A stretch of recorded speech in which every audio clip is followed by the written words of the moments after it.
Hi, I got to drive a 2018 Nissan Kicks during a media drive event that Nissan hosted recently. The Kicks, which Nissan calls the Expressive CUV, joins the Nissan lineup as the smallest vehicle under the Rogue, which is Nissan's sales leader in the Rogue Sport.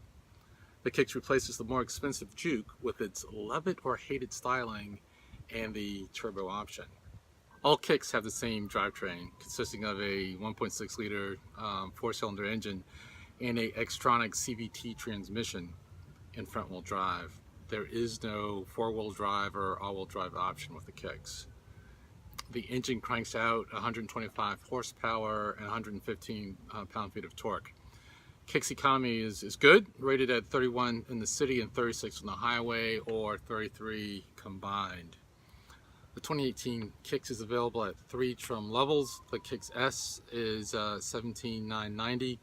The Kicks SV starts at $19,690, and the Kicks SR $20,290. So if you thought you couldn't get a decent new car at under $20,000, think again. The manufacturers are really fighting to get these entry-level buyers and offering a lot of value to lure them into those showrooms. The name and the design theme for Kicks comes from the Brazilian Kicks concept and reflects the energy and passions of Brazil's carnival. The Kicks is a global vehicle, first sold in Brazil, then Mexico, now in the US and Canada. Kicks are destined to be sold in China as well. All Kicks are made in Mexico. The Kicks is targeted at the urban entry-level CUV buyer who is looking for a high-style, safe, connected vehicle that is both affordable and packed with value. Visually, the Kicks shares its styling DNA with its larger siblings. In addition to several solid body colors, it's available in 5 different body, roof color combinations, allowing the owners to express their sense of style. The Kicks is small on the outside but large on the inside and provides the best-in-class front leg and headroom.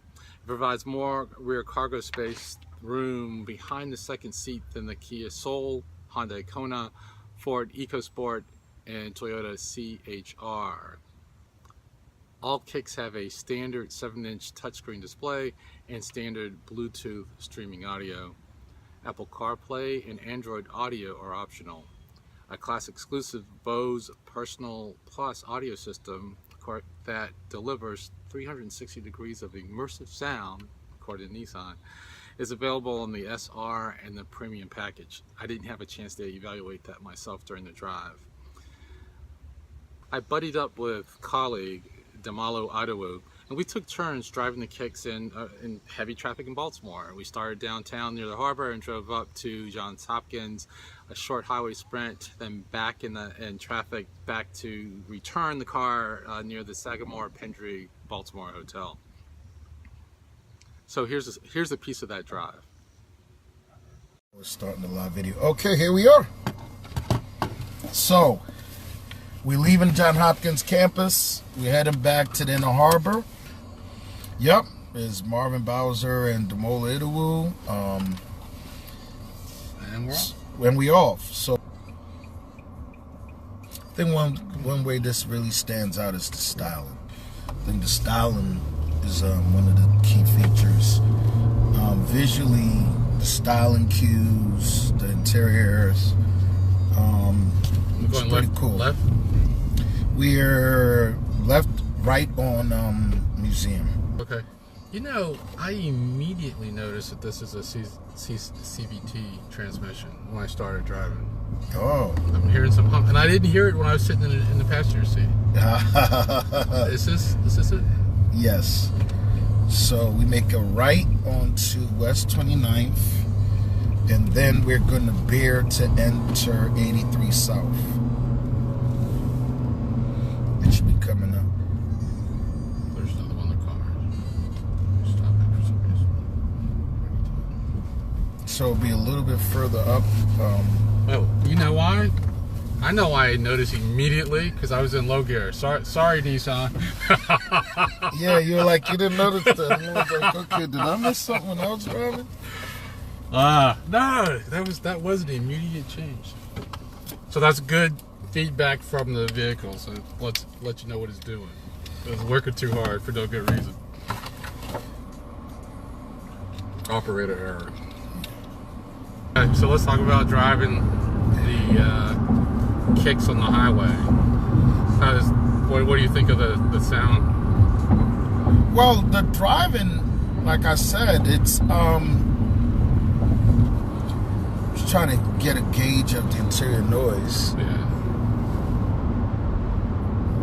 It's not the quietest vehicle, but at this price point, yeah, because I mean, for a $20,000 car, it's okay. But what I was doing is I was feeling here, so there's soft touches on the dash, but in the door, I don't think that there's a lot of sound deadening materials. Feel that there, but right. But think of what a little car used to feel like or used to sound like. You know, they've come a long way. No, I mean this is which exit are we taking? Pratt. And there's another Kicks. They're good looking little car. Yeah, they look good. It's an affordable, everyday driver.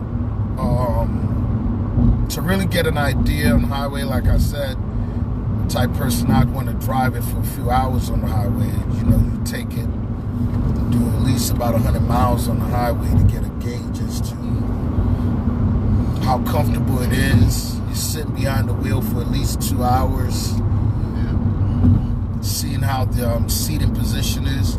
Though the seats have been comfortable. That's one thing too. The seats have been pretty good. I wasn't sure how to feel about it. Yeah, I think that's an advantage of sitting up higher too, because you're sitting in the seat.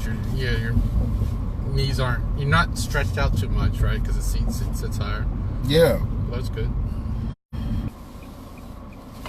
But just see it though. It does. What they mentioned was the cargo space. So I'm looking at the back.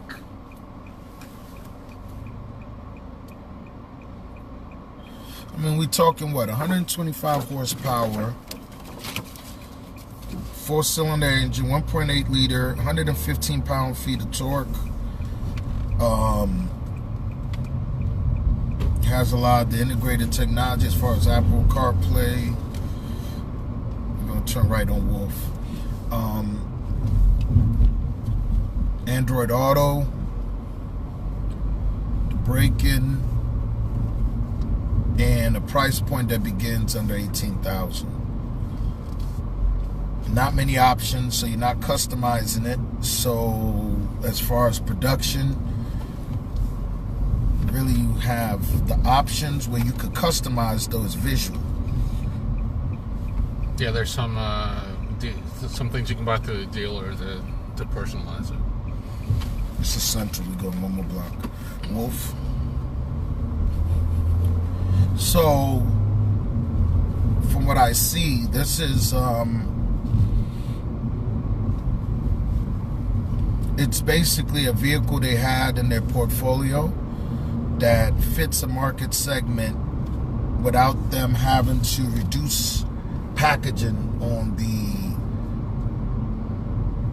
Rogue Sport. Rogue, right. Because basically to get in that market segment, you'd have to reduce content. Strip it down. Yeah, to try to get in there. And with this, what you're doing is bringing a product that's already in the Americas, and you're modifying it to meet U.S. regulation. So some of what we are asking to do will probably take a substantial amount of R&D that with a product that's already 2 years into the cycle, it wouldn't make sense. Like for them to package all-wheel drive, this is Wolf right here, so we make it right here. For them to package all-wheel drive will probably require a whole bunch of retooling and packaging. But why? Since you have that, you know, the Rogue Sport exactly right above it, you end up probably stealing customers from that market. So I think they're good. I think this makes sense. You know, particularly in areas where you don't have a lot of snowfall or Now they had another vehicle, Juke. Yes, the Please Juke. say your selected command. Oops. But actually, that's a Juke. to the left. Oh, yeah. So didn't they do a turbo of that, like I guess the last model year? Yeah. So this, I think, slots. Okay. That makes sense. That was an odd looking. But it was a performance. You know, they had the Recaro. Yeah, I think that. But this is a different packaging and it's a different product than the Juke. Though it might have the same material, it might have similar space, but the Juke was more performance. It also had love it or hate it looks, too. Yeah, it was more polarizing product, but I kind of liked it. I saw it. I drove the Nismo before, and it was really fun. Yeah, to pack a lot of punch, a lot of power. But this is more practical.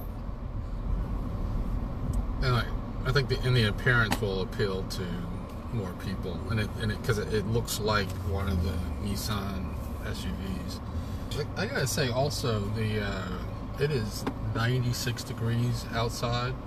It's very comfortable inside. The AC works really well. But if they're really trying to constrain costs, maybe now they're holding it for the top of the line.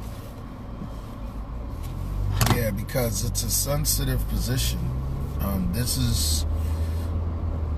You have the Murano, which starts high 20s. You have the Rogue, which starts at 20, around 20. You have this that starts around 18. So where's the Rogue Sport? I mean, yes, like the Rogue is like mid, Rogue Sport is slightly lower. So you have basically within $10,000 beginning in under 18, you have three vehicles. Yeah. So how much content are you going to put into the Kicks without cannibalizing sales from products that you actually fully develop? Like, for example, that are doing well. Yeah, for the Rogue, they've put driver assist packages, which is a substantial investment, to put all that driver assist. You're gonna make a left onto Lakewood Avenue.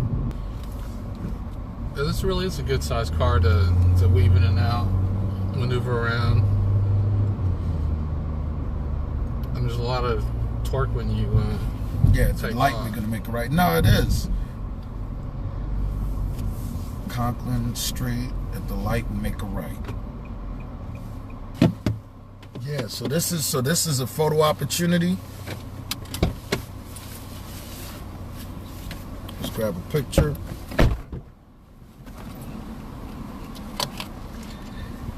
You got another camera?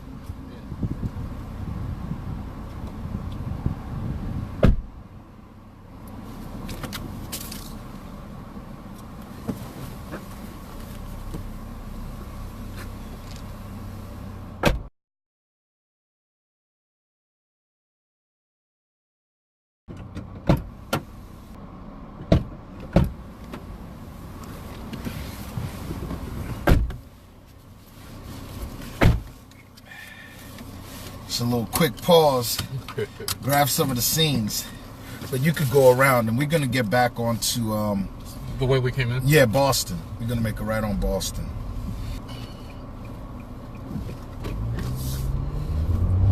All right, and then we're gonna turn a left on the Aliciana. So we're gonna be going for almost a mile. And you see where a car like the Kicks fits in. It's basically a daily driver. You flog around, integrate your CarPlay, your Apple, your Android Auto. There are options to improve sound on there, as far as with the Bose system or the Fusegate.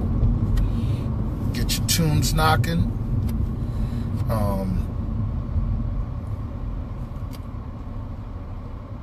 No adaptive cruise control, but we've been mentioning that as far as the product planning, the challenges. we're the tight band of 3 vehicles. Nissan is walking a fine line as it launches a new vehicle in the hotly contested entry-level CUV SUV market. Nissan wants to win sales from its competitors while not taking sales from Rogue and Rogue Sport. This situation, however, creates a great opportunity for buyers in the entry-level CUV SUV market who are looking for a vehicle that's fun to drive, safe, packed with technology, and offers a lot of value. Consider the Kicks.